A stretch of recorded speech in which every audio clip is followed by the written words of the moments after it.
BJP వాళ్ళకి ఏంటంటే ఓటమి భయం పట్టుకున్నది నరేంద్ర మోడీకి. ఎందుకంటే సౌత్ ఇండియాలో లేనే లేదు, నార్త్ ఇండియాలో కూడా సౌత్ ఇండియాలో లేదు, ఈస్ట్ ఇండియాలో లేదు, వెస్ట్ ఇండియాలో లేదు, నార్త్ ఇండియాలో లేదు, నార్త్ అండ్ సెంట్రల్ ఇండియాలో కూడా కష్టమే ఉంది. సో కాబట్టి బీజేపీ వాళ్ళకి భయం పట్టుకున్నది. కాబట్టి ఏం చేస్తున్నారు, గత 10 ఏళ్లలో దోపిడీ చేసిండ్రు, దుష్ప్రచారాలు చేసిండ్రు, మళ్ళీ అదే విధంగా మళ్ళీ అదే ప్రయత్నం చేస్తున్నారు. అదే ప్రతిపక్షాలు వేరే పార్టీ వాళ్ళు అందులో బీజేపీ వాళ్ళు చేసిన దోపిడీలో కానీ దుష్ప్రచారాలలో కానీ ఒక 1% చేసినా వాళ్ళ మీద సిబిఐ, ఈడీ, ఐటీ, మళ్ళీ కోర్టులో కేసులు, లేకపోతే హేట్ స్పీచ్ అని చెప్పి ఉపా చట్టాలు, ఇట్లా అనేకం. అంటే ఉన్న చట్టాలు వ్యవస్థ అంతా ప్రతిపక్షాలను శిక్షించడానికి మాత్రం, ప్రతిపక్షాలు లేకుండా చేయడానికి మాత్రమేనా? కానీ అదే బీజేపీ 100 times 1000 times ఇది దోపిడీ చేసిన, దేశ భద్రతకు భంగం వాటిల్లినట్టు చేసిన, అన్నదమ్ముల మధ్య కొట్లాట పెట్టినా, హేట్ స్పీచ్ చేసినా ఎలాంటి చర్యలు ఉండవా?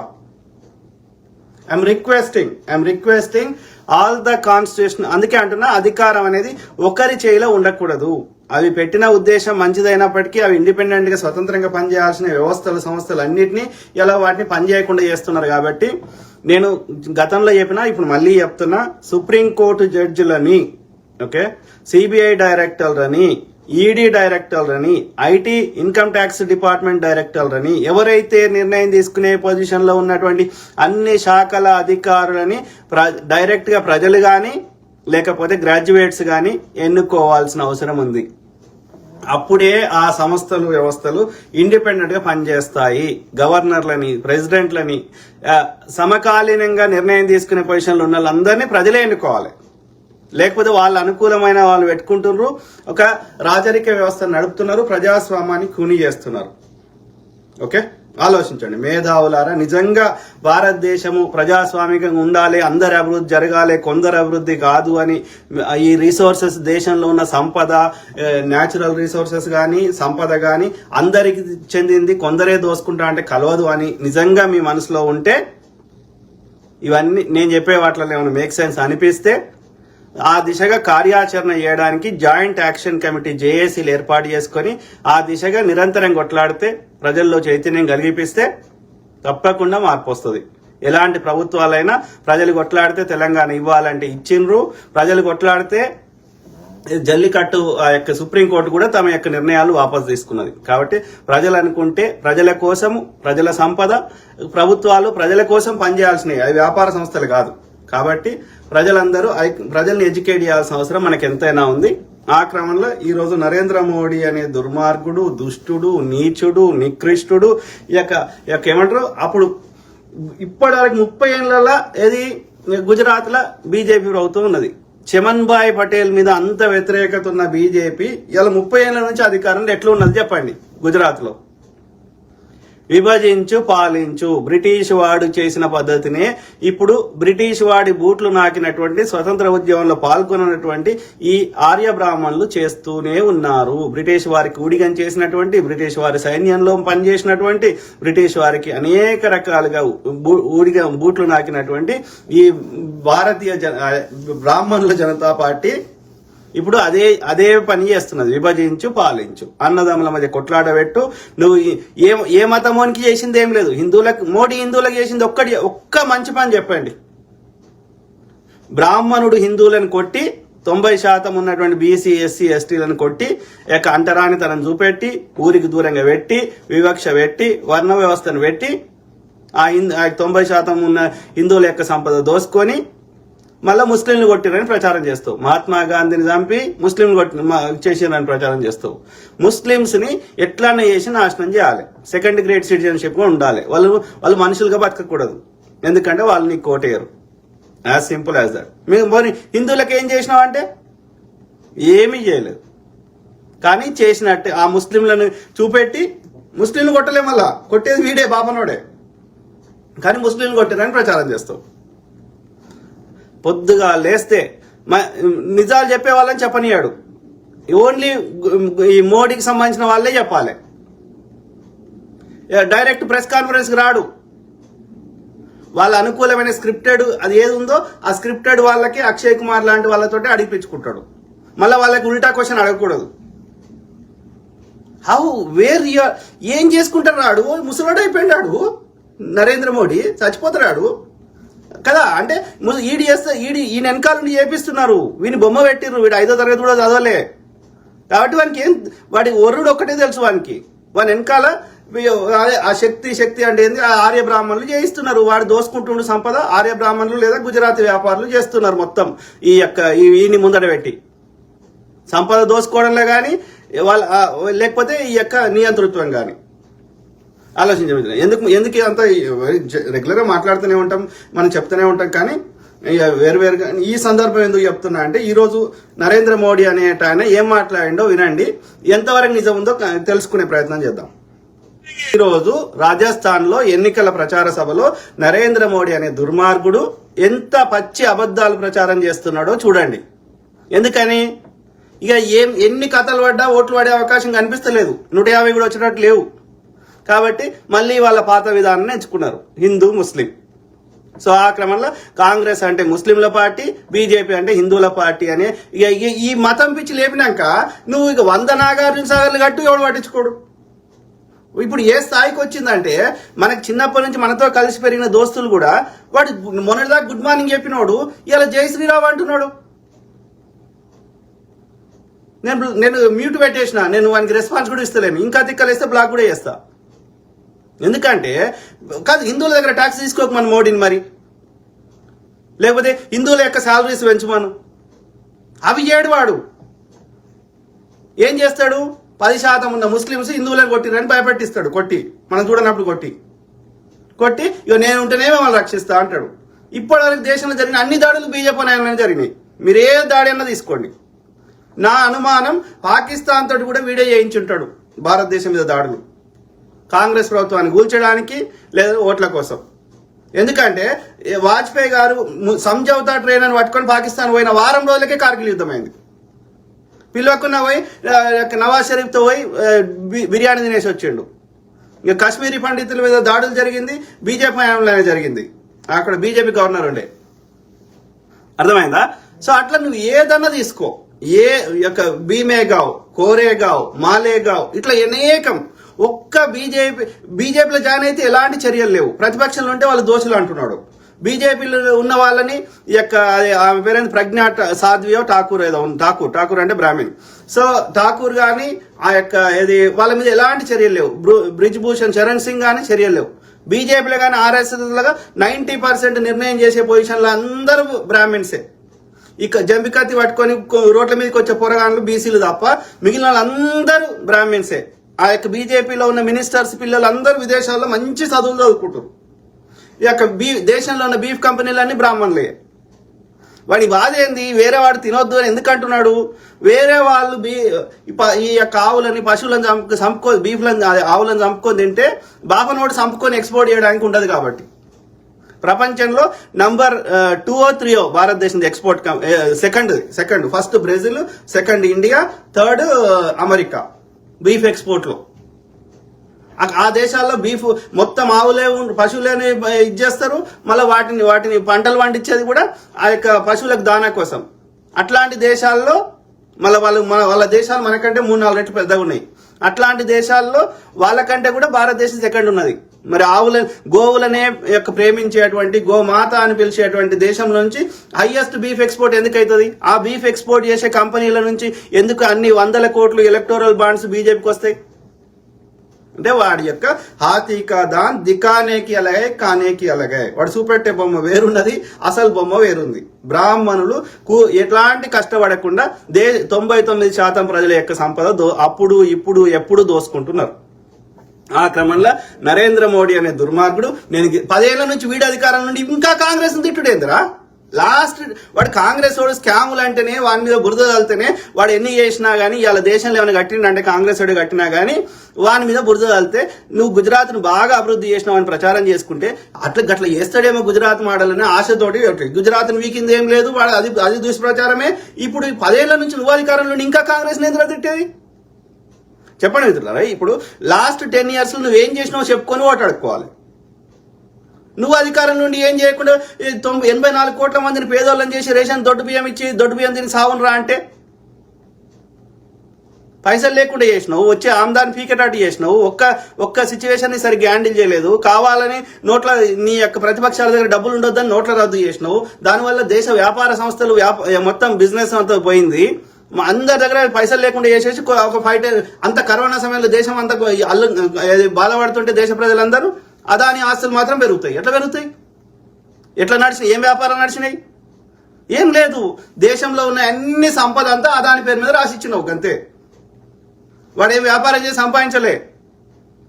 వాళ్ళు చెప్తుంది ఏంది, మీ యొక్క రీసెర్చ్ చేసిన వాళ్ళు ఆ యొక్క ప్రాపర్గా దగ్గర నుంచి చూసిన వాళ్ళు అలా 15% నువ్వు దోచిపెట్టిన దాంట్లో 15% అదానిది, మిగిలినదంతా దేశ ప్రజలది, బ్రాహ్మణులది, ఈ ఆర్య బ్రాహ్మణులది. బీజేపీని ఎవడైతే నిర్ణయం తీసుకునే పొజిషన్ ఉన్నో బీజేపీలో వాళ్ళది.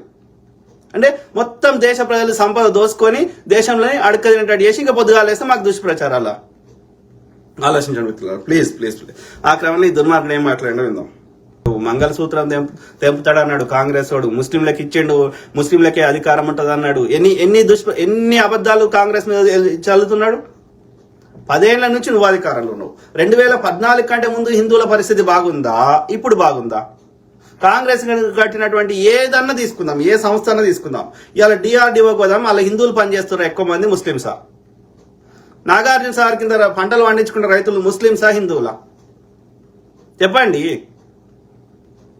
అరే ఉన్న 30 లక్షలు భర్తీ చేయరా అని చెప్పిన ఏది సైనికులకు ఇచ్చేటువంటి యొక్క ఏది దాన్ని పెన్షన్ రద్దు చేసినావు, 4 ఏళ్ళు వాడుకొని వదిలేస్తా అంటున్నావు. కాంగ్రెస్ హయాంలో అట్లా చేయలే కాంగ్రెస్. అర్థమైందా? ఎవరికి దేశంలో 84% హిందువులే ఉన్నప్పుడు కాంగ్రెస్ ఏది చేసినా హిందువులకే కదా. చెప్పండి. కాంగ్రెస్ హిందువులకు చేసిన నష్టమేంది, బీజేపీ వాడు హిందువులకు చేసిన మేలు ఏంది? నువ్వు ఏదన్నా తీసుకోండి, ఇరిగేషన్ నీటిపారుదల ప్రాజెక్టులు తీసుకోండి, గ్రీన్ రెవల్యూషన్ తీసుకోండి, వైట్ రెవల్యూషన్ తీసుకోండి, దేశాన్ని న్యూక్లియర్ వెపన్ గా చేసింది, anything what ever Congress has built. AIIMS తీసుకోండి, ఐఐటీలు తీసుకోండి. నవోదయ విద్యాలయాలు చదువుకుంటున్న పిల్లలు, కాంగ్రెస్ వాడు పెట్టిన నవోదయ విద్యాలయాలు చదువుతున్న పిల్లలు హిందువులు కాదా? చెప్పండి. కాంగ్రెస్ లో ఉన్న వాళ్ళు హిందువులు కాదా? ముస్లిం రాజులు కూడా మన కోసం ఎన్నో చేశారు కదా హిందువులకి. చట్టం ముందు భారత రాజ్యాంగం ప్రకారం అందరూ సమానులు. There is no discrimination based on caste, religion, creed, colour, gender అన్నప్పుడు ఇక ఇట్లనే గతంలో ఇట్లనే హేట్ స్పీచ్ ఇస్తే అక్బరుద్దీన్ మీద చర్యలు తీసుకున్నాం. కాంగ్రెస్ ముస్లింలకు ఫేవర్ చేసి ఉంటే ఏది పార్లమెంట్ మీద దాడి చేసిన అఫ్జల్ గురును ఉరిదీయకపోతుండే. నువ్వు ప్రజ్ఞా ఠాకూర్ అంటే ఆమెకు పార్లమెంట్ మీద పోయి కూర్చుంటే పెడుతున్నావు కానీ ఎలాంటి చర్యలు తీసుకుంటలేవు. బ్రిజ్ భూషణ్ శరణ్ సింగ్ మీద చర్యలు తీసుకుంటలేవు. కానీ కాంగ్రెస్ అట్లా చేయలేదు. అర్థమైందా? అందరినీ సమానంగా చూసింది. చట్టం ముందు చట్టం ఎవరికి చుట్టం కాదు. తప్పు ఎవడు చేసినా తప్పే, అది హిందువు చేసినా, ముస్లిం చేసినా, క్రిస్టియన్ చేసినా. కాబట్టి అందరి మీద సమానమైన చర్యలు తీసుకున్నది. నేపాల్ దిల్సుఖ్నగర్ దాడులు చేసి నేపాల్ నుంచి పారిపోతుంటే భక్తులను తీసుకొచ్చి అరెస్ట్ చేసి లోపల వారేసింది కాంగ్రెస్. అర్థమైందా? దేశాన్ని న్యూక్లియర్ వెపన్ దేశంగా చేసింది కాంగ్రెస్. అమెరికా బెదిరించినా భయపడకుండా ఈ యొక్క అమెరికా జలంతర్గామిని వెనుకకు పంపించి ప్రపంచ పటంలో కొత్త దేశాన్ని నిర్మించింది బంగ్లాదేశ్ అనే దేశాన్ని కాంగ్రెస్. ఎక్కడ ముస్లింలకు ఫేవర్ చేసింది? ఒక్కటి చెప్పండి. పొద్దుగాల లేస్తే అబద్ధాలు. అర్థమైందా? అన్ని దాడులు బీజేపీ హయాంలో ఎందుకు జరుగుతాయి? వాటి మీద విచారణ ఎందుకు కావు? ఇప్పటికి చెప్పండి. పుల్వామా దాడికి విచారణ ఎందుకు జరగదు? దేశంలోకి 200 కేజీల RDX ఎందుకు వచ్చిందో చెప్తారా బీజేపీ వాళ్ళు?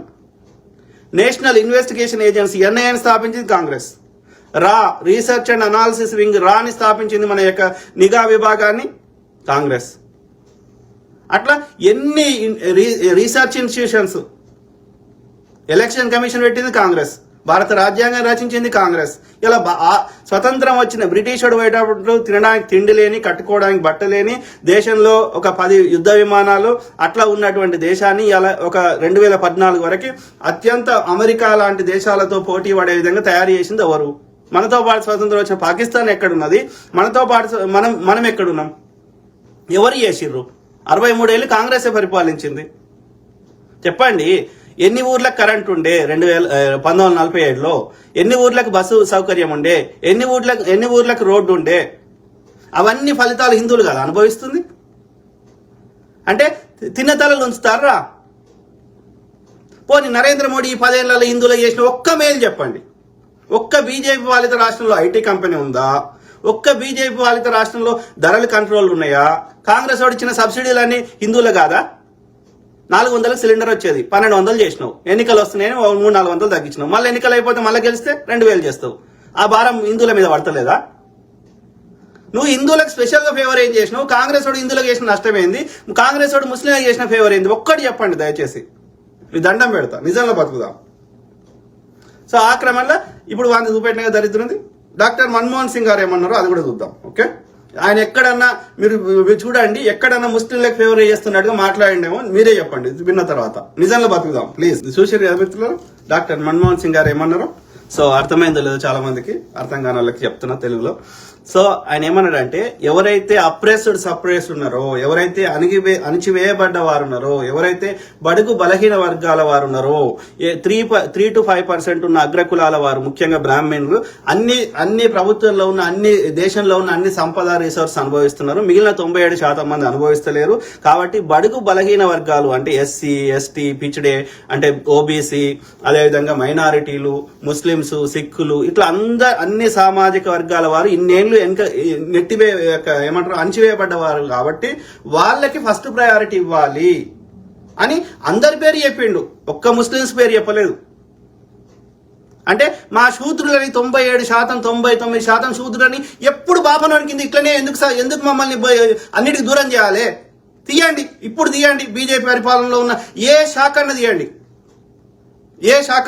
ఓపెన్ ఛాలెంజ్ చేస్తున్నా పబ్లిక్ ప్లాట్ఫామ్ లో. 97%, 99% ఇప్పటికీ బ్రాహ్మణులే ఉన్నారు.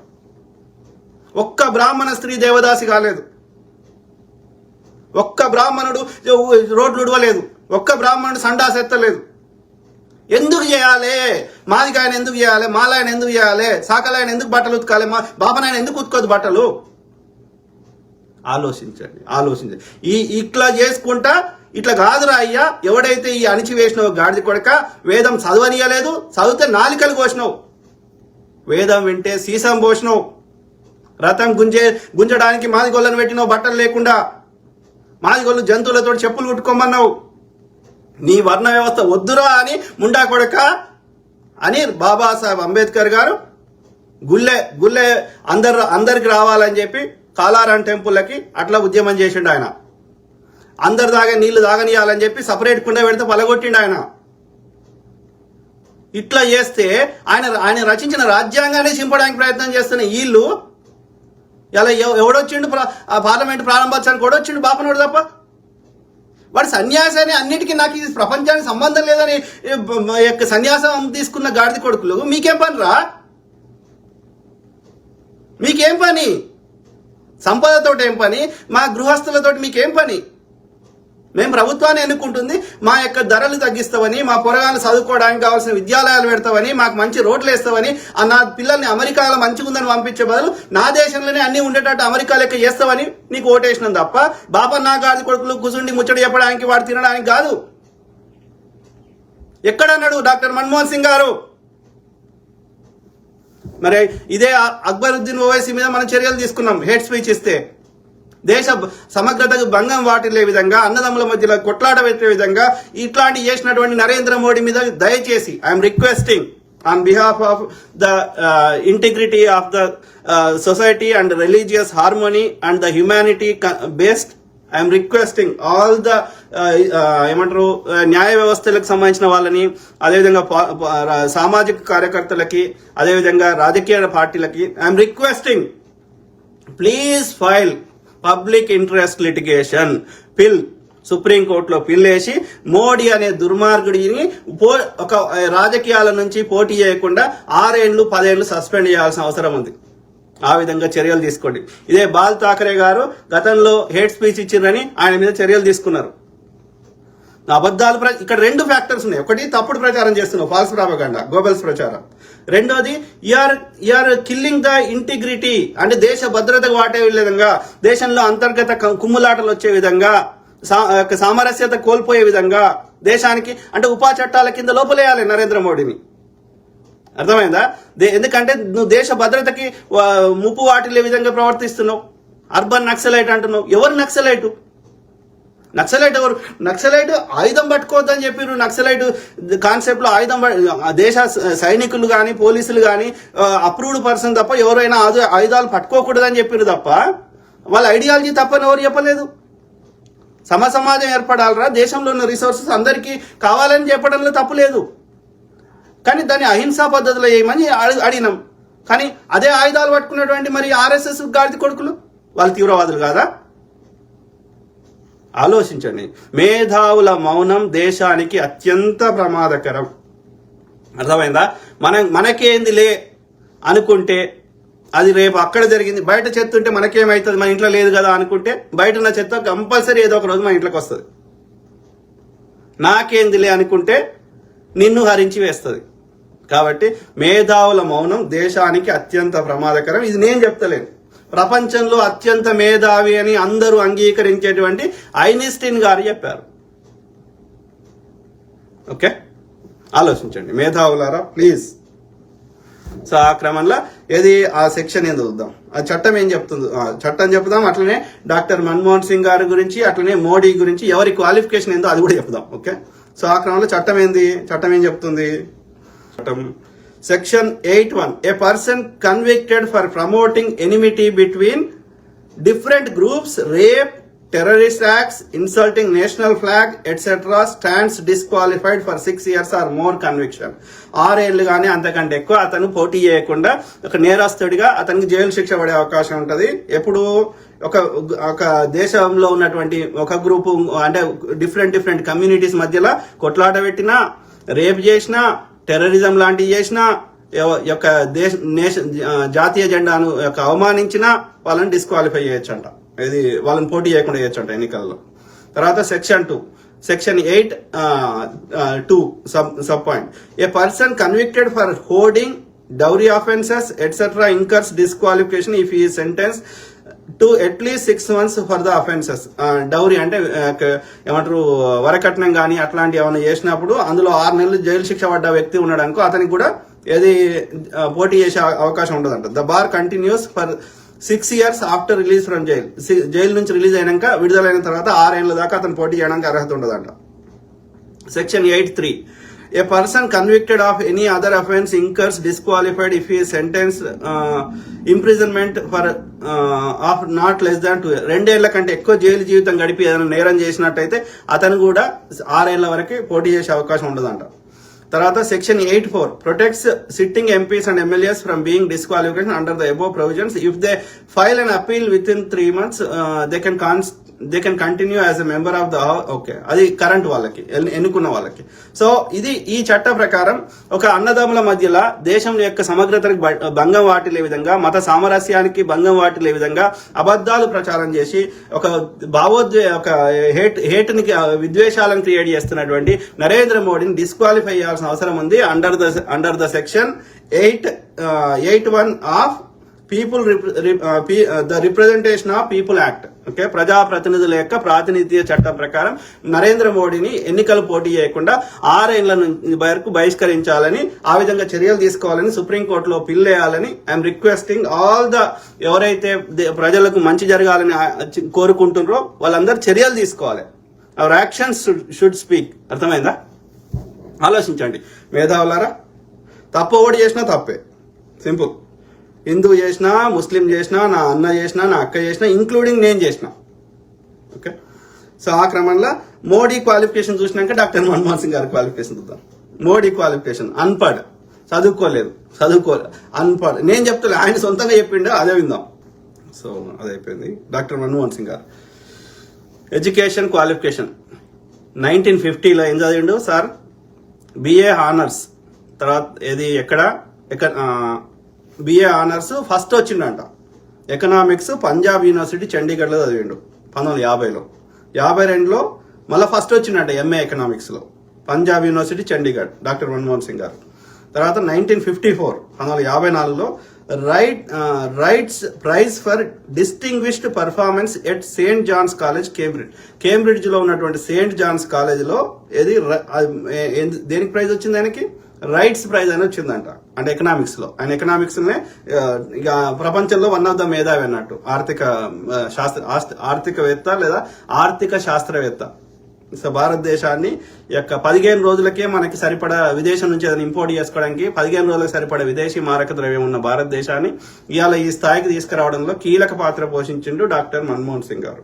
ఆర్థిక మంత్రి ఉండే అప్పుడు పివి నరసింహారావు గారి హయాంలో. ఓకే, ఆ తర్వాత ఇక ఇవాళ దేశంలో ఆధార్ సంఖ్యకి మూల కారణం, ఆధార్ సంఖ్యను ఇంట్రడ్యూస్ చేసింది డాక్టర్ మన్మోహన్ సింగ్ గారు. ఇవాళ మన్రేగా కింద పనికి ఆహార పథకం ప్రవేశపెట్టింది డాక్టర్ మన్మోహన్ సింగ్ గారు. రైట్ టు ఇన్ఫర్మేషన్ యాక్ట్ సమాచార హక్కు చట్టం తెచ్చింది డాక్టర్ మన్మోహన్ సింగ్ గారు. అర్థమైందా? బాల కార్మిక నిరోధక చట్టం తెచ్చింది డాక్టర్ మన్మోహన్ సింగ్ గారు. అనేక ఉన్నాయి ఈ గత యూపీఏ 1 యూపీఏ 2లో వాటిని ఇంప్లిమెంట్ చేస్తలేడు సరిగ్గా నరేంద్ర మోడీ, లేకపోతే వాటి ఫలితాలు వేరే ఉంటుండే. అయినప్పటికీ చాలా లబ్ధి చేకూరుతుంది.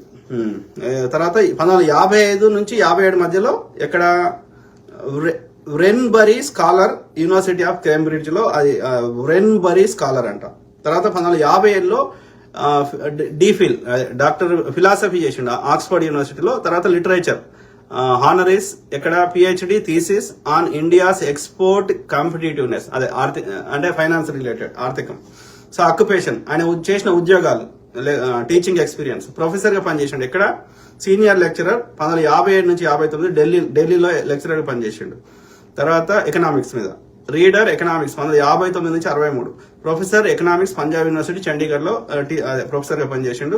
తర్వాత professor international Delhi school of economics university of Delhi 69 నుంచి 71, honorary professor Jawaharlal Nehru university New Delhi ఢిల్లీలో 2-3 యూనివర్సిటీలు, అట్లనే పంజాబ్ చండీగఢ్ లో ఇది ప్రొఫెసర్ గా పనిచేసిండు. తర్వాత వర్కింగ్ ఎక్స్పీరియన్స్ అండ్ పొజిషన్స్ ఇంకేమేం చేసిండు అది కాకుండా, టీచింగ్ కాకుండా 71 నుంచి 72 మధ్యలో economic adviser ministry of foreign trade, మన యొక్క ఆర్థిక శాఖకి సలహాదారుగా పనిచేసిండు.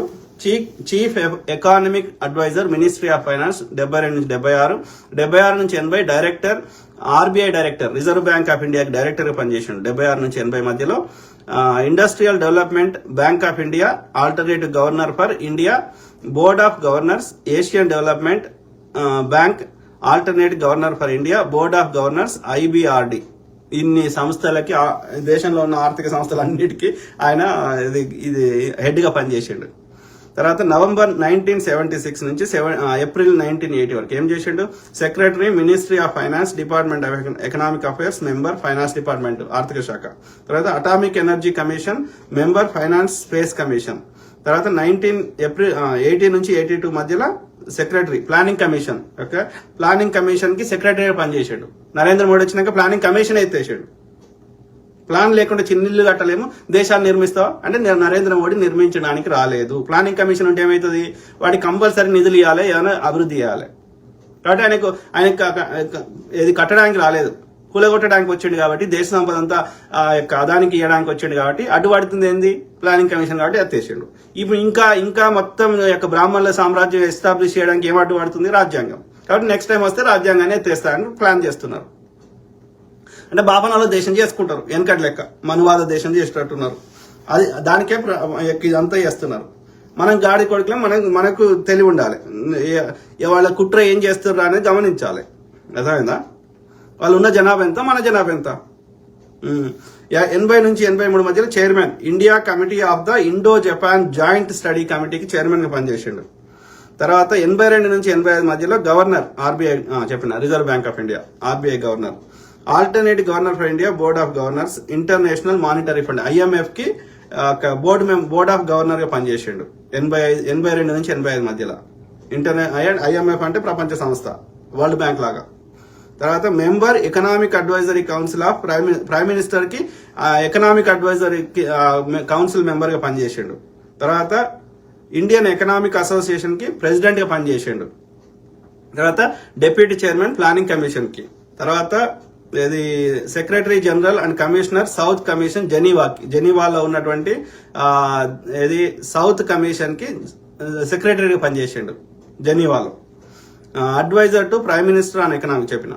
Chairman UGC university grants commission, అంటే విశ్వవిద్యాలయాలకు ఇచ్చేటువంటి గ్రాంట్స్ అంటే నిధులు ఇచ్చేటువంటి సంస్థ, దాని పేరు యూజీసీ అంటారు, యూనివర్సిటీ గ్రాంట్స్ కమిషన్.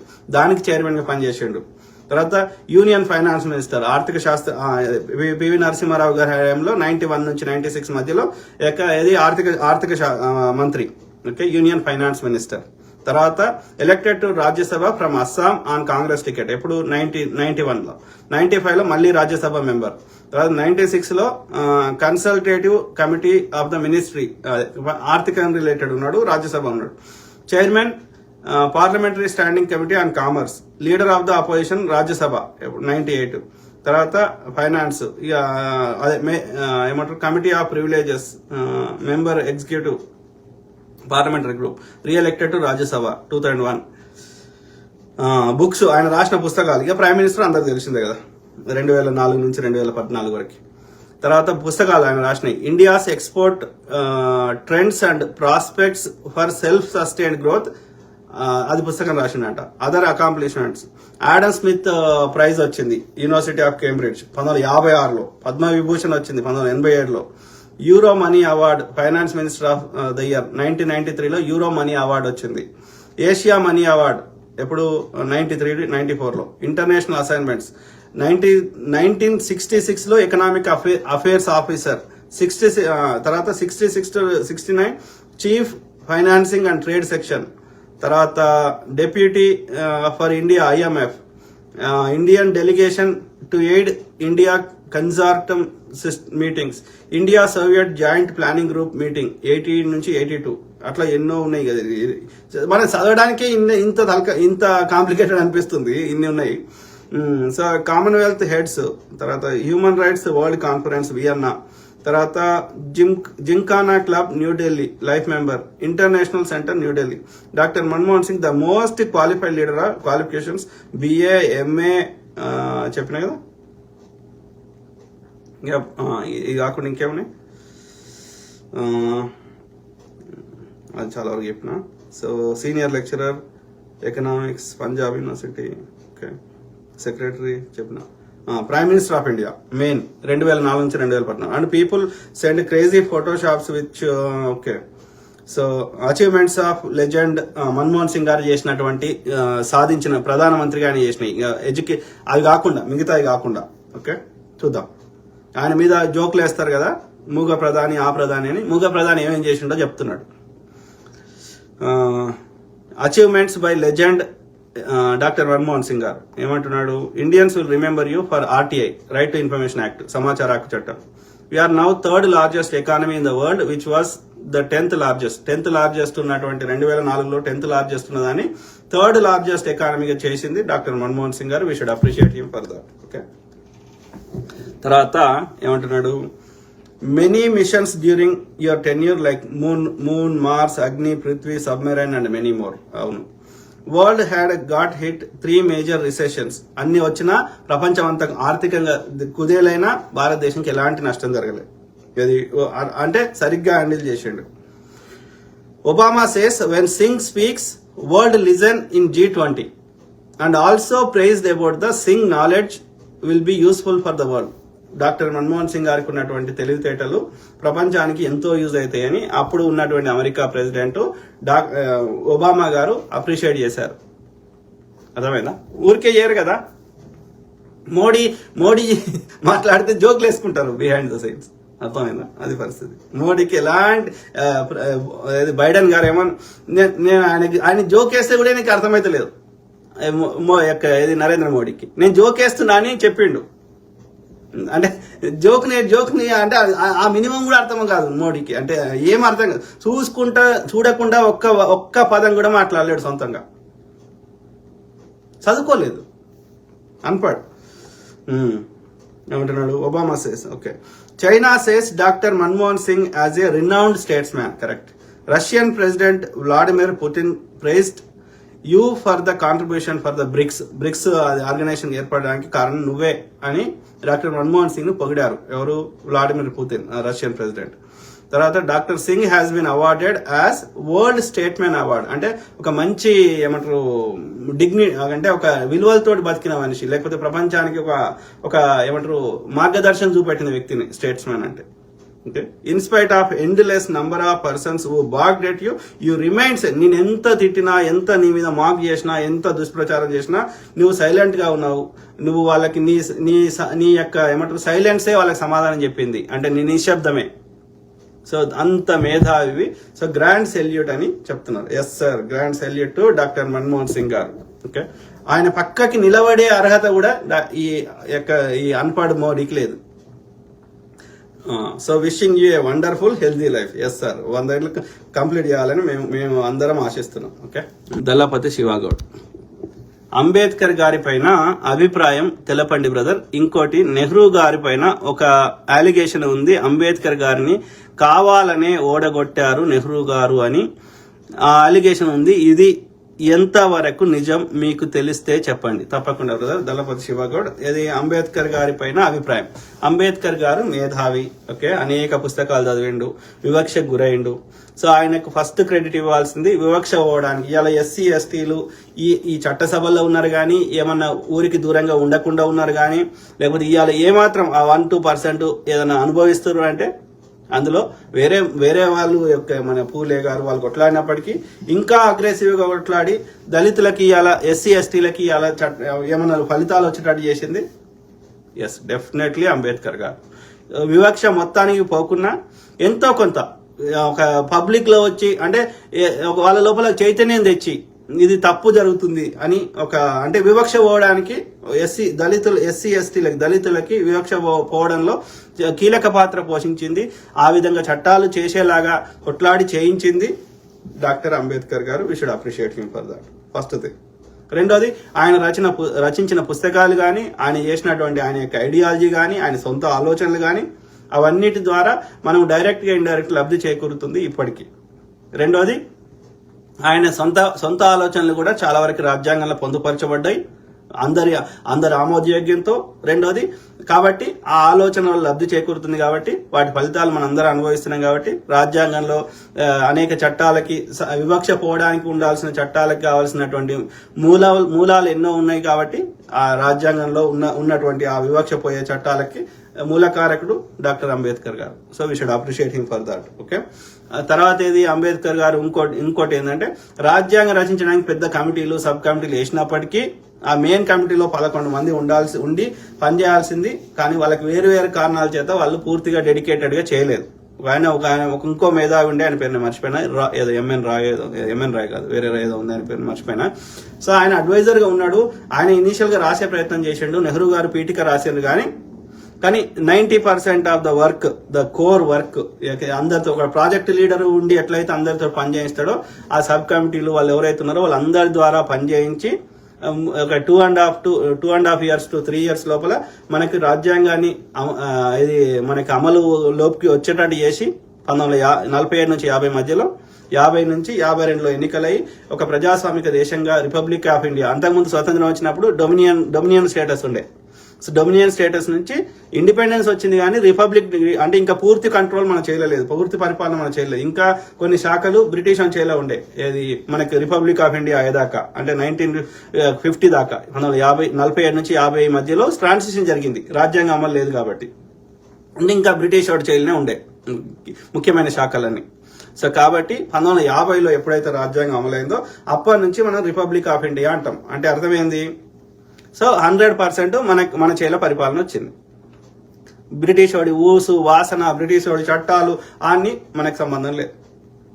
కానీ 50 కంటే ముందు రాజ్యాంగం అమలు కాకముందు ఆ బ్రిటిష్ వాడి చట్టాలని మనం పాటించాల్సి వచ్చింది. అందుకే మనం 2 సెలబ్రేట్ చేసుకుంటాం. ఒకటి ఇండిపెండెన్స్ డే, అంటే సగమన్నా వాడు వెళ్ళిపోయింది కాబట్టి అది ఇండిపెండెన్స్ డే. బ్రిటిష్ వాడిని ఫిజికల్ గా వాడు వెళ్ళిపోయింది కాబట్టి అది ఇండిపెండెన్స్ డే. ఇది 1947 15 August. 1950 January 26 the real independence day or the republic day, గణతంత్ర దినోత్సవం. బ్రిటిష్ వాడి ఊసు జాడ అవన్నీ చట్టాలు అన్ని తీసి పరదొప్పిన. సో ఆ విధంగా నేను చెప్పదలుచుకున్న ఇక్కడ సారాంశం అంటే ఇదే పాకిస్తాన్ మనతో పాటు స్వతంత్ర పాకిస్తాన్కి రాజ్యాంగం రాసుకోవడానికి 30 ఏళ్ళు పట్టింది, కానీ మనకి 3 ఏళ్ళలో అయింది. సో దానికి మూల కారణం ఎవరు? Definitely doctor Babasaheb Ambedkar. ఆయనకి ఇచ్చినటువంటి టాస్క్ని సమర్థవంతంగా నిర్వహించి 3 ఏళ్లలో మనకి రాజ్యాంగాన్ని చేతులకు, అంత పెద్ద task, it's not a small thing. 60 దేశాల రాజ్యాంగాన్ని చదవాలి. మన రాజ్యాంగాన్ని మనం చదువుకోవడానికి, మనకు అర్థం కావడానికి మనకి అది అర్థమై సావది. అట్లాంటిది 60 దేశాల రాజ్యాంగాలు చదివి, అప్పుడు ఉన్న భారతదేశ చట్టాలు చదివి, అవన్నిటిని పుస్తకంలోకి రాసి, మళ్ళీ వాటిని అన్నిటినీ ఆ యొక్క రాజ్యాంగ పరిషత్తు లేదంటే కాన్స్టిట్యూయెంట్ అసెంబ్లీ దానికి వివరించి ఎక్స్ప్లెయిన్ చేసి వాళ్ళందరితోటి అప్రూవల్ తీసుకొని దాన్ని రాటిఫై చేయడం, చట్టం చేయడం. సో ఆ విధంగా 3 ఏళ్లలో అత్యంత పెద్ద లార్జెస్ట్ డెమోక్రసీ అంటే అతిపెద్ద ప్రజాస్వామిక దేశానికి కావాల్సినటువంటి అనేక చట్టాలతో కూడినటువంటి రాజ్యాంగాన్ని రూపకల్పనలో, రచించడంలో కీలక పాత్ర పోషించినటువంటి, దాని డ్రాఫ్టింగ్ కమిటీకి చైర్మన్ గా పనిచేసినటువంటి డాక్టర్ బాబాసాహెబ్ అంబేద్కర్ గారికి 99% ఆఫ్ ద క్రెడిట్ రాజ్యాంగం రచించిన బాధ్యతలో క్రెడిట్ పోతుంది. So we should appreciate for that. అందుకే డాక్టర్ బాబాసాహెబ్ అంబేద్కర్ గారిని భారత రాజ్యాంగ నిర్మాతగా మనం కొలుస్తాము. సో రాజ్యాంగం రిలేటెడ్ ఎప్పుడు వచ్చినా మనము అంబేద్కర్ గారికి ఆ విధంగా గౌరవం ఇస్తాం. సో అది డాక్టర్ బాబాసాహెబ్ అంబేద్కర్ గారి యొక్క కాంట్రిబ్యూషన్. సో వివక్ష ఒకటి, వివక్షకు సంబంధించిన చట్టాలు 2, తర్వాత వేరే వాటి మీద తన ఆలోచనలు 3, తర్వాత రాజ్యాంగం రచన యాక్చువల్ డ్రాఫ్టింగ్ దానికి. ఓకే, కాబట్టి ఈ 4కి మనం క్రెడిట్ ఇస్తాం. అర్థమైందా? తర్వాత ఇంకోటి ఏమన్నావు చూద్దాం. ఏమంటున్నావు? అంబేద్కర్ గారి, నెహ్రూ గారిని కూడా. అంబేద్కర్ గారికి కాంగ్రెస్ పార్టీకి కొన్ని విషయాల్లో విభేదాలు ఉన్నమాట వాస్తవం. ఆయన ఆలోచనలు ఆయన మేధావి అన్ని ఉన్నప్పటికీ కొన్ని విషయాల్లో అంబేద్కర్ గారి ఆలోచన ఏంటంటే the change has to come, అన్ని ఇట్లా అయిపోవాలి. అట్లా సాధ్యం కాదు. గాంధీ గారు కూడా ఏది అంబేద్కర్ గారు ఎట్లా చేసిర్రో అట్లా చేసే ప్రయత్నం చేసిర్రు. ఒక 4 years ఆయన స్వతంత్ర ఉద్యమాన్ని పక్కకు పెట్టి ఈ దళితులకి హరిజన్ అని పేరు పెట్టిండి గాంధీ గారు. ఆ విధంగా మేం చేసే పని మీరు చేయండి అని చెప్పి ఆయన రోడ్లు ఊడ్చడం స్టార్ట్ చేసిండు. సో అట్లా ప్రయత్నం చేస్తే ఏమైంది? అప్పుడు మెజారిటీ ఉన్నటువంటి హిందూ సమాజం అంటే బ్రాహ్మణులు ఇంకా ఎవరైతే ఉన్నారో నువ్వు అట్లా చేస్తే నీ స్వతంత్ర ఉద్యమానికి కూడా మేము మద్దతు ఇవ్వమన్నారు. సో కాబట్టి ఆయనకి స్వతంత్ర ఉద్యమమే ఫస్ట్ ప్రయారిటీ కాబట్టి, దేశంలోకి బ్రిటిష్ అని ఎల్లగొట్టాలనే ఇది ఉంది కాబట్టి, సో ఆయన 2 దిక్కులో నలిగిపోయాడు. అంబేద్కర్ గారేమో ఇన్స్టెంట్ గా మార్పు రావాలంటాడు. సమాజంలోనేమో ఇప్పుడున్న బీజేపీ ఆర్ఎస్ సంబంధించిన బ్రాహ్మణులేమో కానియరు. సో ఆయన 2 దిక్కులో నలిగిపోయాడు గాంధీ గారు. అర్థమైందా? సో అయినప్పటికీ అంబేద్కర్ గారు చెప్పినటువంటి అన్ని ఒప్పుకొని వాటిని ఇంప్లిమెంట్ చేసే ప్రయత్నం చేసిండు. కాంగ్రెస్ పార్టీ ఉంది కాబట్టే అంబేద్కర్ గారిని ఆయన కాంగ్రెస్ తో ఐడియాలజీతో విభేదించినప్పటికీ ఆయన పిలుచుకొచ్చి మళ్ళా రాజ్యాంగ పరిషత్లో మెంబర్ చేసి, ఆ తర్వాత డ్రాఫ్టింగ్ కమిటీకి చైర్మన్ చేసి, ఆ తర్వాత ఇప్పుడు కాంగ్రెస్ హయాంలో మన స్వతంత్రం వచ్చిన మన 52 తర్వాత ఏర్పడినటువంటి 18 లేక 47 తర్వాత, సో ఏర్పడినటువంటి మొత్తం మంత్రులలో ఒక 18 మంది ఏమి ఉండే, నాకు కరెక్ట్ గుర్తున్న కాడికి. అందులో 5 కాంగ్రెస్ ని వ్యతిరేకించిన వాళ్ళు. ఈ ఇప్పుడు బీజేపీ ఉంది కదా, భారతీయ జనతా పార్టీ, దాని మూల సంస్థ లేని బీజేపీ కంటే ముందున్న దాని పేరు భారతీయ జనతా పార్టీ. జనతా పార్టీ కంటే ముందున్న పేరేంది? భారతీయ జనసంఘ్. ఎవరు స్థాపించారు దాన్ని?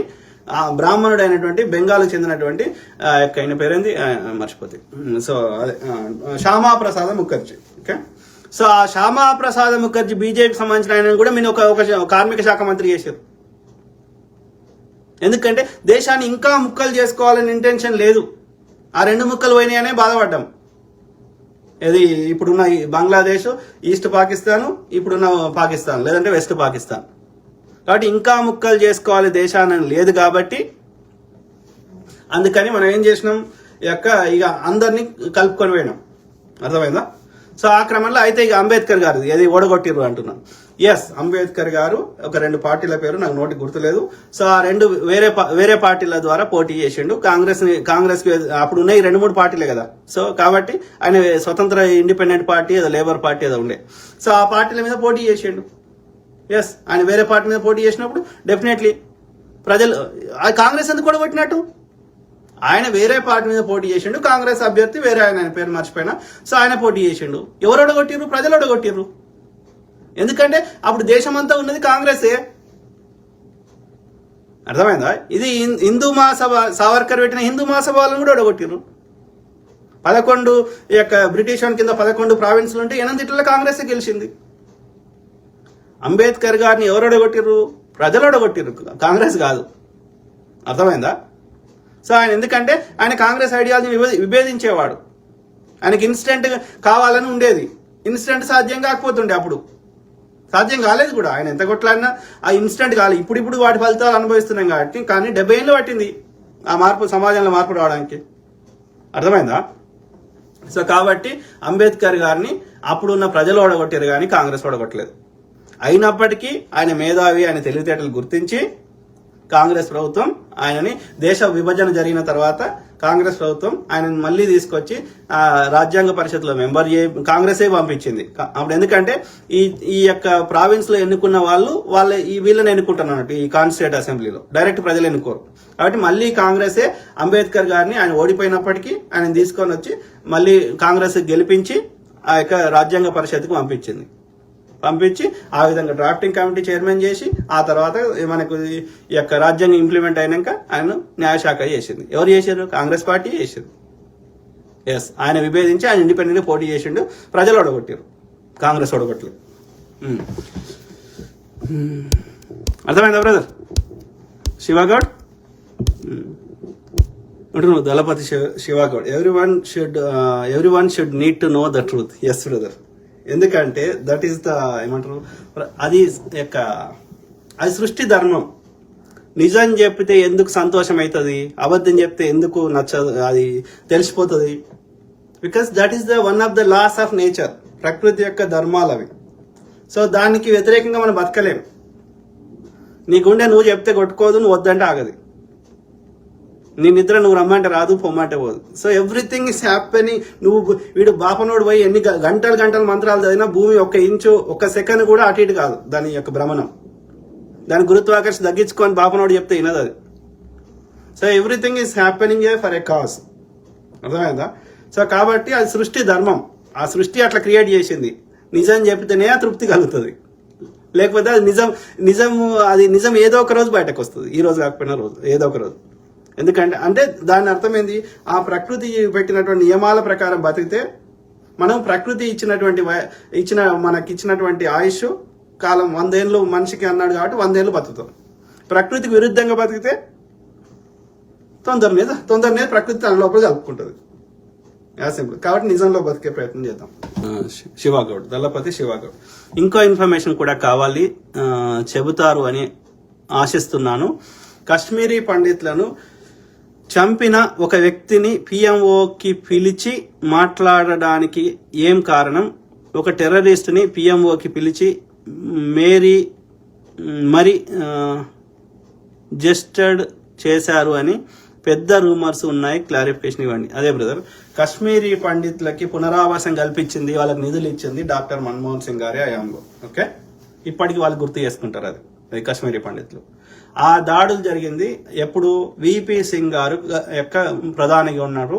సో అక్కడ బీజేపీ మద్దతుతో విపి సింగ్ గవర్నమెంట్ ఏర్పడ్డది. అక్కడ అది రాష్ట్రపతి పాలన కింద ఉన్నప్పుడు గవర్నర్ విపి సింగ్ ఆయన పంపించిన ఆయన ఉన్నాడు.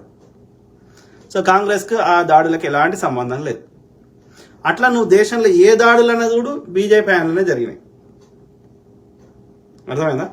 నా అనుమానం పాకిస్తాన్ తోటి కూడా చేయించింది బీజేపీ వాళ్ళే అని నా అనుమానం. ఎందుకంటే కాంగ్రెస్ ప్రభుత్వం కూల్చాలి, వీడు అధికారం రావాలి. As simple as that. Okay, so ఆ క్రమంలో కాశ్మీరీ పండితులకి కాంగ్రెస్ ఏది మేలు చేసింది, బీజేపీ మేలు చేయలేదు. ఎలాంటి పునరావాసం కానీ ఇంకా ఎలాంటి చర్యలు తీసుకోలేదు. తర్వాత బీజేపీ హయాంలోనే దాడులు జరిగినాయి, కాంగ్రెస్ హయాంలో జరగలేదు.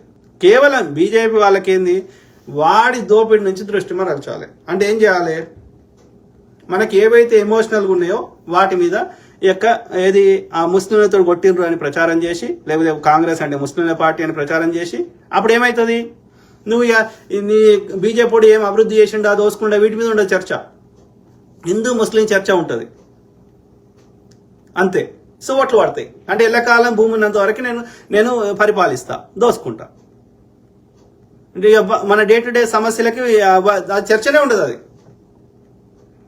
అర్థమైందా? కాబట్టి అది ఆ దరిద్రం అట్లాంటి చేసే దాని నుంచి మనము, నేను చెప్తలేను, వీళ్ళు బీజేపీ యొక్క కేరళ ప్రెసిడెంట్ చెప్పి, కేరళ యొక్క బీజేపీ ప్రెసిడెంట్ చెప్పిండు. ఇక్కడ ఎందుకు వస్తలేదురా కేరళలో అంటే, ఇక్కడ చదువుకున్న వాళ్ళు ఎక్కువ ఉన్నారని చెప్పిండు. కాబట్టి చైతన్యం ఉంటే, చదువుకుంటే బీజేపీని పూర్తిగా బోధపెట్టచ్చు. ఎక్కడైతే పేదరికం ఉందో, ఎక్కడైతే నిరక్షరాస్యత ఉందో, ఎక్కడైతే అమాయకత్వం ఉందో, ఎక్కడైతే చైతన్యం లేదో, అది నార్త్ ఇండియాలకు ఉన్నాయి. కాబట్టి ఆడ వాళ్ళని భ్రమలో పెట్టి వాళ్ళని ఇట్లా ఇప్పుడు చూడు పబ్లిక్ గానే అబద్ధం చెప్తున్నాడు, ఇట్లా రెచ్చగొడుతున్నాడు. సో అట్లాంటివి చేస్తున్నాడు కాబట్టి అక్కడి వాళ్ళు వింటారు, ఇక్కడ సౌత్ వాళ్ళు విన్నారు కదా. మళ్ళా నా లెక్క ఇప్పుడు అర్థం చేసుకునే వాళ్ళు, చైతన్యం ఉన్న వాళ్ళు ఎంతో మంది, ఈవెన్ ఊర్లలో ఉన్న వాళ్ళు, మన దగ్గర ఉన్న వాళ్ళకి కూడా ఎవడు నిజం చెప్తుండే ఎవడు అబద్ధం చెప్తుండే తొందర పసిగడతారు. ఆ నార్త్ ఇండియాలో ఎడ్డిగోదలు ఎక్కువ ఉన్నారు. అందుకే మన లేడీస్కే మనం వరి నాట్లకి వేయడానికి మన లేడీస్కే తక్కువ పైసలు ఇస్తాం రా అంటే, మనోడేమో ఇక్కడ తక్కువ పైసలు వస్తున్నాయని దుబాయ్ పోతాడు, నార్త్ ఇండియన్ వాడేమో మన దగ్గర వచ్చి పనిచేస్తాడు. ఈ లాస్ట్ ఏ స్థాయికి వచ్చిర్రు, వరి నాట్లు వేయడానికి కూడా అక్కడి నుంచి వస్తుర్రు. కరోనా సమయంలో అందరు కాలినడకన పోయిన వాళ్ళు ఎవరు అంటే, అక్కడ ఎంత పేదరికం ఉంది, ఎంత నిరక్షరాస్యత ఉంది, ఎంత వివక్ష ఉన్నది అర్థం చేసుకోండి. ఆ 15% ఉన్న బ్రాహ్మణులు, ఠాకూర్లు, గిల్లే అక్కడ సుఖపడుతురు నార్త్ ఇండియాలో తప్ప, మిగిలిన 85 to 90% మిగతా శూద్రులు, బీసీలు, ఎస్సీలు, ఎస్టీలు, ఓబీసీలు అన్ని రిసోర్సెస్ దూరంగా ఉన్నారు, చదువుకు దూరంగా ఉన్నారు, విద్యకు దూరంగా ఉన్నారు, సంపదకు దూరంగా ఉన్నారు, అత్యంత అంటే ఏమంటారు అత్యంత పేదరికంలో అత్యంత బాధాకృతంగా బతుకుతున్నారు. వాళ్ళు ఏమన్నా ఎక్కువ మాట్లాడితే బుల్డోర్తో గుద్దు చంపుతున్నారు. మనీషా కేసులో ఆ బిడ్డను రేప్ చేసి చంపేసిరి, బిడ్డ రేప్ చేసి చంపిరని పోలీస్ కంప్లైంట్ ఇస్తే తల్లిదండ్రులను బుల్డోర్ గుద్దు చంపిరి. పబ్లిక్ లో అందరు చూడంగా వాళ్ళ ఇద్దరిని, కోర్టు ఉన్నది కదా, ఒకవేళ తప్పు చేస్తే వాళ్ళని కోర్టు శిక్షిస్తుంది కదా. పబ్లిక్ లో అందరి ముందట పోలీసు వాళ్ళు పక్కకు ఉండగా ఆ ఇద్దరిని ముస్లిం వాళ్ళని షూట్ చేశారు కదా. సో బ్రాహ్మణుల రాచరిక వ్యవస్థ నడుస్తున్నది నార్త్ ఇండియాలో, అక్కడి ప్రజలు చైతన్యం లేదు. కానీ సౌత్ ఇండియాలో అట్లా లేదు పరిస్థితి. కాబట్టి వాళ్ళనే ఉరికొచ్చి కొడతారు ఈ బాపనల్లం. కాబట్టి ఇక్కడ నడుస్తలేదు. నేను రేవంత్ రెడ్డి గారికి ఏమంటున్నా అంటే, ఈ తమిళనాడులో చేసినట్టు ఈ తెలంగాణలో కూడా బీసీ, ఎస్సీ, ఎస్టీలు కూడా పూజారులు కావచ్చు అనే చట్టం తీరయ్యా, నీ దండం పెడతా, ఈ బాపనోళ్ళ ఆధిపత్యం పోవాలని చెప్తున్నా, ఈ దరిద్రం పోవాలని చెప్తున్నా. వాడు బాపనోడు అయినటువంటి చిన్నజీఆర్ గాడు ఏమంటాడు, మా సమ్మక్క శూద్రులు కాబట్టి సమ్మక్క సారలమ్మ దేవుళ్ళే కాదంటాడు వాడు. కాబట్టి ఈ బ్రాహ్మణ ఆధిపత్యం పోవాలి, ఈ బ్రాహ్మణుల యొక్క చెత్త పోవాలి, అబద్ధం పోవాలి. కాబట్టి మన అదృష్టం కొద్ది తెలంగాణ యొక్క గవర్నమెంట్ వచ్చింది కాబట్టి, కాంగ్రెస్ గవర్నమెంట్, చర్యలు తీసుకోండి. అట్లనే దేశంలో కూడా ఈ బాపనాన్ని తన్ని ధర్మేస్తే, కాంగ్రెస్ వస్తే ఇంకా చేయాల్సినవి చాలా ఉన్నాయి, చేద్దాం. సో అది బ్రదర్, ఏది ఏమంటారు, కాశ్మీరీ పండితుల మీద దాడులు బీజేపీ ఫ్యాన్లు జరిగినాయి. వాటికి కావాల్సిన పునరావాసం ఎలాంటి చర్యలు తీసుకోలేదు మోడీ. వాళ్ళకి కావాల్సింది హిందువుల ఓట్లు, హిందువుల సంపద తప్ప. హిందువులు చచ్చిపోయినా, ఎంత పేదోళ్ళైనా, ఎన్ని రకాల ఇబ్బంది పెట్టేదే హిందువులని వీడే ఇబ్బంది. డాక్టర్ మన్మోహన్ సింగ్ గారు మాక్సిమం జిఎస్టీ 18% అంటే నరేంద్ర మోడీ 28% చేసిండు. డాక్టర్ మన్మోహన్ సింగ్ గారు నిత్యావసర వస్తువులు పేదోళ్ళకి అవసరమని, సామాన్యులకు అవసరమని అని చెప్పి సబ్సిడీలు ఇచ్చిండు, లేదంటే ట్యాక్స్ తీసుకోలే. పాలు, చెప్పులు, పెరుగు మీద ట్యాక్స్ తీసుకోలే. 0 ఉంటే 5 చేసిండు, 5 ఉంటే 8 చేసిండు, 8 ఉంటే 12 చేసిండు, 12 ఉంటే 18 చేసిండు, 18 ఉంటే 28 చేసిండు. ఇదే ఆధార్ సంఖ్య పైసలు వేస్తూ వద్దన్నాడు నరేంద్ర మోడీ. ఇలా ఆధార్ సంఖ్యనే అన్నిటికీ ఆధారం అయింది. అర్థమైందా? సో కాబట్టి నరేంద్ర మోడీకి విషయ పరిజ్ఞానం లేదు, ప్రజల మీద అసలే ప్రేమ లేదు. ఇక్కడ పరిపాలన చేస్తుంది నరేంద్ర మోడీ కాదు, ఆయన వరుతాడు కాబట్టి. ఆయన బీసీఏ కాదు, బనియా. సో బనియా అని ఆయన గుజరాత్ ముఖ్యమంత్రి ఉన్నాడు, బీసీ అని రాయించుకున్నాడు. సో పొద్దుగా లేస్తే మనకు భ్రమల క్రియేట్ చేసి ఇలా గుడ్ మార్నింగ్ బంద్ చేసి జై శ్రీరామ్ అనడం మొదలుపెట్టారు. అర్థమైందా? సో కాబట్టి మనం ప్రజల్ని ఎడ్యుకేట్ చేస్తే, విషయ పరిజ్ఞానం చేస్తే, బీజేపీ మొత్తం భారతదేశంలోకి వెళ్ళి కూకటి వెళ్ళేటట్టు పోతుంది. గత 63 ఏళ్ళు బీజేపీ ముక్త భారత్ ఉంది, మళ్ళా 63 ఏళ్ళు బీజేపీ ముక్త భారత్ అవుతుంది. ఎందుకంటే వాళ్ళ యొక్క పునాదులు చక్కగా లేవు, వాళ్ళ యొక్క కోర్ చక్కగా లేవు. ఎంతసేపు మతం పట్టుకొని ఎన్ని రోజులు ఈ మతం డ్రామా ఆడుతావు? మనకి దీనికి ఒకటే విరుగుడు, మనకు విషయ పరిజ్ఞానం చేస్తే చాలు. సౌత్లో ఎట్లయితే ఎడ్యుకేటెడ్ విషయ పరిజ్ఞానం ఉన్న వాళ్ళు ఎక్కువ మంది ఉన్నారో, నార్త్లో కూడా అట్లా చేసేస్తే మళ్ళీ ఈస్ట్ ఇండియాలో ఉన్నారు, వెస్ట్ ఇండియాలో ఉన్నారు, నార్త్ ఉన్నారు. మధ్యలోనే దరిద్రం ఉంది ఇదంతా, ఈ బీజేపీ అని దరిద్రం. ఆ పాపం అమాయకులు నిరక్షరాస్యులు ఉన్న దగ్గరనే ఇవన్నీ ఉన్నాయి. బీజేపీ ఉంది. ఎక్కడైతే చైతన్యం ఉందో అక్కడ బీజేపీ లేదు.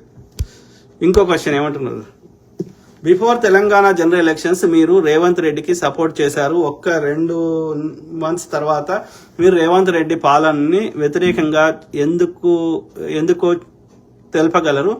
Hope you don't have it's purely your personal అయినా అడుగుతున్నాను. అదే బ్రదర్ దళపతి శివగౌడ్, రేవంత్ రెడ్డి అంటే ఆయన ముఖ్యమంత్రి, ఓకే, ఆయన వ్యక్తిగతంగా మనకు సంబంధం లేదు ముచ్చట. సో అప్పుడు ఇప్పుడు ఎప్పుడు నేను కాంగ్రెస్ పార్టీకి సపోర్ట్ చేసిన, కాంగ్రెస్ పార్టీయే కాదు లెఫ్ట్ భావజాలం ఉన్న అన్ని పార్టీలకు సపోర్ట్ చేస్తా. That does not mean Congress పార్టీకి నష్టం చేసే విధంగా, తెలంగాణ ప్రజలకు నష్టం చేసే విధంగా ఏమైనా చర్యలు తీసుకుంటే తప్పకుండా రేవంత్ రెడ్డి గారైనా, రేవంత్ రెడ్డి గారి స్థానంలో ఇంకోరున్నా తప్పకుండా ప్రశ్నిస్తాం. కాంగ్రెస్ పార్టీకి గెలవాలరా అయ్యా, కానీ నువ్వు రాంగ్ క్యాండిడేట్లకి టికెట్లు ఇచ్చినావు అనేది నా అభిప్రాయం. రాంగ్ అనే కంటే బలహీన అభ్యర్థులకు టికెట్ ఇచ్చినావు. బలమైన వాళ్ళకి ఇస్తే కన్ను మూసుకుని గెలుచుకోవడం, పార్టీకి నష్టం చేసే విధంగా, బీజేపీకి సహకరించే విధంగా నీకు కొన్ని చర్యలు ఉన్నాయి కాబట్టి అట్లాంటి చేయకని తిట్టినా. అర్థమైందా? ఎన్నికలు అయిపోయాక ఒక 1 year టైం ఇస్తాం. టైం ఇచ్చిన తర్వాత ఆయన తీసుకునే చర్యలు కరెక్ట్ ఉంటే మనం మద్దతు ఇస్తాం. లేదు ఆయన తప్పు చేస్తే సరిదిద్దే ప్రయత్నం చేస్తాం. ఎన్ని చెప్పినా సరిగ్గా వినకపోతే 3 years వెయిట్ చేసి ఆ తర్వాత ఇది కాంగ్రెస్ కూడా బీజేపీ బీఆర్ఎస్ లెక్కని ప్రవర్తిస్తే అప్పుడు ఈ ఇండిపెండెంట్గా ఆలోచించేటోళ్ళు కొత్త పార్టీ పెట్టుకుందామా ఏం చేద్దామని ఆలోచించాల్సి వస్తుంది. కానీ సిచ్యువేషన్ ఆడి దగ్గర రాదు. కాంగ్రెస్ పార్టీ రేవంత్ రెడ్డి ఆయన ఇష్టం ఉన్నట్టు చేస్తా అంటే ఊరుకోదు. కాబట్టి నేను అన్నది రేవంత్ రెడ్డి గారిని అన్న కాంటెక్స్ట్ ఈ బలహీన అభ్యర్థులకు ఎందుకు టికెట్ ఇచ్చినావు, బీజేపీకి గెలిచే విధంగా ఎందుకు సహకరిస్తున్నావు అనే నా బాధ. అంతకుమించి ఆయన మీద వ్యక్తిగతంగా నాకు ఎలాంటిది ఇది లేదు. ఉంటే ఆయన ఎందుకు షేర్ చేస్తున్నా కదా రోజు. నేను దేశం నుండి పొద్దుగా లేస్తే ప్రతి విషయం అవగాహన చేసుకొని నా టైం కేటాయించి వాళ్ళు ఎన్ని ఇబ్బంది పెట్టినా బీజేపీ బీఆర్ఎస్ ఎందుకు కొట్లాడుతున్నా? ఎందుకంటే ఈ సంపద అన్ని అందరి కోసం కొందరి కోసం కాదు. కాబట్టి ఆ అందరిలో అక్కడ ఉన్న ఆల్టర్నేటివ్స్ చూసినప్పుడు బీజేపీ బీఆర్ఎస్ కంటే కాంగ్రెస్ బెటర్. కాబట్టి వాళ్ళు 3 తరాల సంపద దోసుకుంటారు. వాళ్ళు భూములు కబ్జాలు పెడతారు. కానీ మనం భూములు వంచిచ్చినాం కానీ కబ్జాలు పెట్టలేదు, అక్రమ అరెస్టులు చేయలేదు. మనం కట్టిన ట్యాక్స్ డబ్బుల్లో 70 నుంచి 80 రూపాయలు ప్రజలకు చెందేటట్టు చేశారు. కాబట్టి వాడు చిల్లర దొంగ ఉన్నాడు, కాబట్టి వాడు గజ దొంగ, వాడు ఇంకోటి గజ దొంగ ఉన్నాడు. కాబట్టి వాళ్ళకంటే కాంగ్రెస్ బెటర్. కాబట్టి ప్రభుత్వ రంగ సంస్థలు పెట్టింది. వాడు అమ్ముతున్నాయని కాంగ్రెస్ స్థాపించినాయి. కాబట్టి వాళ్ళ దేశంలో ఏమైనా ఉన్నాయంటే, స్కూల్లో ఏమైనా ఉన్నాయంటే కాంగ్రెసే. కాబట్టి డెఫినెట్లీ కాంగ్రెస్ మద్దతు ఇచ్చినాము, ఇస్తాం. అన్లెస్ ఇంకా రేవంత్ రెడ్డి ఇంకా మొత్తాన్ని చెడగొడితే ఏమైనా బీజేపీతో కుమ్మక్క అయితే అప్పుడు ఆలోచిద్దాం. ఓకే, కాంగ్రెస్ కి మద్దతు ఉంది. కాంగ్రెస్ ఒకటే కాదు, కాంగ్రెస్ లాగా ఆలోచించే పార్టీలు అన్నిటికీ మద్దతు ఉంది. మిగిలిన ఒక 5-10% ఉన్న బ్రాహ్మణులకు, అట్లాంటి గుజరాతీ వ్యాపారులకి మద్దతు ఇచ్చే పార్టీలకు కాకుండా, పెట్టుబడిదారు వ్యవస్థలకి ధనవంతుని ఇంకా ధనవంతం చేసే విధంగా ప్రవర్తించే పార్టీలకు కాకుండా, మిగతా 90% మంది దగ్గర సంపద అందరికి చెందేటట్టు చేసే విధంగా ఉండేటువంటి లెఫ్ట్ భావజాలం ఉన్నటువంటి, అంటే కమ్యూనిస్ట్ కానీ లేదా సోషలిజం కానీ ఉన్నటువంటి అన్ని పార్టీలకు మద్దతు ఇస్తాం. సింపుల్.